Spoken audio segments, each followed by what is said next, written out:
Presiden Lebanon yakni Michael Aoun dilaporkan mengosongkan istana kepresidenan. Diketahui istana kepresidenan pada berada di Beirut. Bahkan ia meninggalkan istana tanpa mencari penggantinya terlebih dahulu. Hal ini terjadi saat negara Lebanon dilanda krisis keuangan selama bertahun-tahun.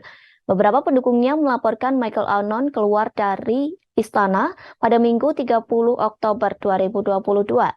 Michael Aoun mengatakan negara Timur Tengah itu memasuki babak baru yang membutuhkan perjuangan besar. Pihaknya mengatakan jika ada upaya yang besar, maka penderitaan juga akan segera berakhir. Hal tersebut dikatakannya oleh pendukungnya.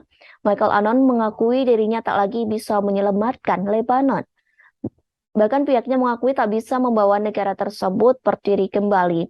Sejauh ini, Parlemen Lebanon tidak dapat menyepakati siapa yang akan mengambil alih peran presiden. Padahal posisi ini memiliki kekuatan untuk mendatangani RUU menjadi undang-undang. Posisi ini juga bisa menunjuk Perdana Menteri baru dan menyusun formasi pemerintah sebelum mereka dipilih oleh parlemen. Diketahui krisis keuangan Lebanon telah terjadi sejak 2019. Krisis ini mendorong 80% populasi berada dalam kemiskinan. Sementara Michael Aoun telah menjabat sebagai Presiden Lebanon sejak 2016.